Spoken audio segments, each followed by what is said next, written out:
për të përfituar, ka nga të gjitha. Nga të gjitha, se cili përpriqet të marri diçka për veten e vetë. Por fakti është që kjo protestë që bëri një zgjim masiv të kësaj shoqërie, për mua nuk ka shanse që të ç'bëhet, por do kohën e vetë. Edhe ato grupet që ti me të drejtë i përcaktove që duhet të jetë një ekip drejtues që të marri, që të bëj interlokutorin, që të marri një përfaqësi, është normale.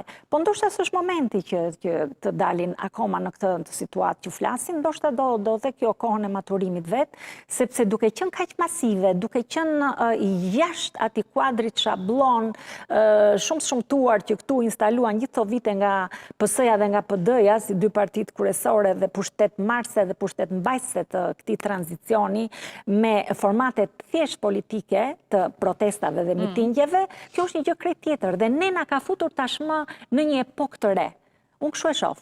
Kjo shoqëri tashmë ka hyrë, ka bërë hapat e parë në një epokë të re ku jashtë trysnis dhe gjithë pushtetit që ushtrojnë këto forca kaq të vjetra dhe me kaq shumë resurse, të çlirohet dhe t'japi një kontribut krejt ndryshe. Do patjetër pikën e vetë të maturimit, që pastaj të bëhen dhe këto, si të thua, strukturimet institucionale. Se, mund të shkojmë në zgjedhjet parakoshme, ne dim shumë mirë si funksionon një sistem politik. Patjetër. Në fund të ditës pastaj do mbetemi prapë tek të dyja, po them, qofse ideja është që ne do ta hapim sistemin dhe do të kemi edhe alternativa të tjera, ne kemi disa partitë vogla, që jo vetëm që nuk bashkëpunojnë me njëra tjetrën, por janë kjo protest i mblodhi gjithë bashkë. Edhe më ke, po, Rigesh Xhemollari më tha një gjë se e pyeta dhe më tha një gjë shumë interesante. Tha, në fillim të protestës ka pasur një parull që shkruhet derisa dorëheqja të na ndaj. Pra, dorëheqja e kryeministrit. Pra, nëse kryeministri po themi jep dorëheqjen, atëherë edhe protesta do t'i ndaj prapë këto parti dhe do jenë veç e veç. Dhe tani ne dim se në këtë sistem, veç e veç, është pak e vështirë që të sfidojnë dy të mëdhenjt. Qofse nuk ka një strukturë organizative, gjithë kjo protest është e vështirë të prodhoj një lëvizje politike, pra që të kapitalizoj gjithë këtë energji që u derdhë në sheshin Skënderbej, po jo vetëm edhe në Korçë, Shkodër, Durrës, kudo. Jo, do vazhdoj kjo. Pra gjithë kjo, prandaj këto duan që ta stopojnë. Shiko, mendimi i një grupimi politik, sa do vogël qoftë ai, unë nuk besoj se ka peshën kryesore, aq më tepër në këtë situatë që po flasim. Një grup njerëzish janë bashkuar për punët apo idetë e tyre, mund kenë dhe këtë lloj qasje edhe ndaj kësaj situate, po mos më intereson kjo. E di si është puna e dashur? Ka dy realitete. Ka një realitet që është brenda kokës të kryeministrit dhe interesave të gjithë pushtetit rrotullti për ta zhbërë protestën dhe për të paraqitur një realitet ndryshe dhe me arritje dhe me integrimin europian, që ky vend nuk është ky që për cilin po protestojnë këto njerëz dhe që kanë dalë masivisht aty për pak kënaqësitë e tyre, duke bërë një opozitë reale që i kishte munguar këtij vendi në gjithë këto vite, sepse sheshi krijoi një opozitë të re dhe po bën opozitarizmin e qytetarëve për nevojat e veta, aty secili del për një arsye nga më të ndryshmet. Dhe masivisht rinia del sepse nuk do të jetë e huaj në vendin e vet, nuk do që të jetë e përjashtuar nga gjithë zhvillimi dhe vendimarrja e këtij vendi, siç ka ndodhur. Nuk do më të braktisi vendin duke gjetur rrugën e shfryrjes, duke hikur, duke u larguar nga Shqipëria, apo siç e kanë gjetur shumë të tjerë edhe nga brezat edhe më të rritur, duke refuzuar të marrin pjesë në ata ashtu quhetura zgjedhje që këto organizojnë me këtë sistem kaq antidemokratik që vete e ka ngritur.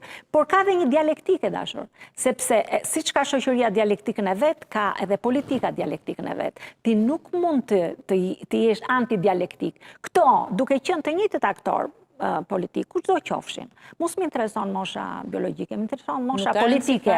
Më intereson mosha politike. Mund tjetë edhe në moshë biologjike dhe politike, të redhe tjetë me mundësi edhe më të vjetër se sa edhe më keq. Dhe kjo rini që është aty në shesh, ka refuzuar që të bëjë zgjedhjen si që kanë bërë kjo rini një pjesë e të rinjve, që ata shohin partive politike, pranojnë të bëhen patronazhist Parti Socialiste apo militant Partisë Demokratike apo ndonjë partie tjetër për të bërë karrierë, për të pasur favore, për të hecur në gjithë punët e tyre, por janë aty duke refuzuar këtë lloj sistemi dhe duke i thënë jo.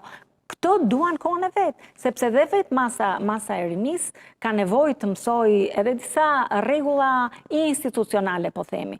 Por mundësit janë nga më të ndryshmet. Dorëheqja e zotit Rama, nëse do ndjente veten më shumë shtetar se sa pushtetar, ky është një akt më se normal në vendet demokratike. E kemi parë rëndom. Se ja Igor Rama, po theme dhe vjen një tjetër nga Partia Socialiste, si që bëhet. Shumë bukur, shumë bukur. Do vi. Unë jam për jetën institucionale, ne nuk na intereson të kemi kriza. Kemi përjetuar boll kriza si shoqëri, vetëm na kanë çuar hapa mbrapa në ecurinë tonë të progresit dhe zhvillimit. Në asnjë mënyrë mos ketë krizë. Jeta institucionale të respektohet. Hikën një kryeministër, vjen një kryeministër tjetër me këtë majorancë, me një riformatim të qeverisjes me burime jashtë partijake, që ka pafund kapacitet e ky vend, ka pafund në diasporë, do me thënë që janë vlerat të jashtëzakonshme që kjo klasë politike i ka mbyllur dyert dhe ka bllokuar që mos t'i përfshi në mirë qeverisjen dhe drejtimin e vendit, dhe kjo qeveri merr 3 detyra. Stabilitetin dhe ecurinë e zhvillimit vendit në rrugën normale institucionale, reformën zgjedhore, është emergjencë kombëtare. Emergjencë kombëtare, ajo ka kriju ngërçin, ajo ka zhduk përfaqësimin, ajo ka pamundsuar rotacionin në të gjitha aspektet ta marrë. E lidhur me reformën kushtetutëse, sepse dhe ndryshimet që ne bëm 2008-ën, që provuan? Provuan gjithë to vite që krijuan një republik absolute kryeministrore, u hoq mocioni mosbesimi, gjoja u hoq emocioni që krijonte kriza, po në fakt prodhoi një realitet shumë më të dëmshëm për mënyrë. Absolut.